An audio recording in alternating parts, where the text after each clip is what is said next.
So here, I'm standing in a stream where God called Gideon to lead an army to fight against the Midianites. It's found in the book of Judges. But we find that God told Gideon, who he called, and he felt insignificant. He didn't feel courageous, but God called him a mighty warrior. Isn't it something that God sees things in us that sometimes we do not see? And God chooses the weak things of this world to confound the wise. And so he began to call out to the Israelites to come down to battle, and 32,000 people show up. And God tells Gideon, it's too many people. Just tell them if there's anyone that's afraid, they can go home. And so we see that many of them went home, and there were still 10,000 soldiers there for battle. And God says, listen, it's too much. People will think it's about them and not me. I want you to go down to a stream, and I want you to test them.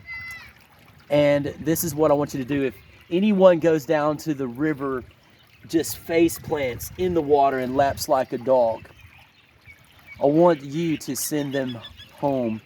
But if there's anyone who scoops up some water in their hand, he says, I want you to take them to be with you, because they're observant, they're cautious, they're looking around. And there was only 300 men. And Gideon led an army of 300 men out to the battle against the Midianites. And God showed up against all odds, outnumbered, with a leader that felt insecure, but one that would trust God. And I'm telling you today that God is looking for someone that will just trust him, not in their own abilities, but in just trusting and obeying God. And God can do great and mighty things. And so from this place today, as I stand in this stream,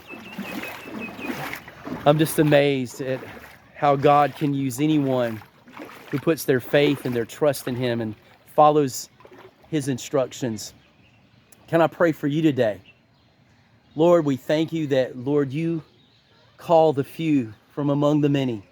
To anyone who will hear your voice and answer that call on their life. God, you can take the weak things and the little things, and Lord, you can do great things with anyone that says yes. And Lord, I pray for a Gideon in the land. I pray for that one that'll just step up and say, God, I don't have much, but what I do have, I give it to you. May that be you today, and may God use you in a wonderful way. God bless you.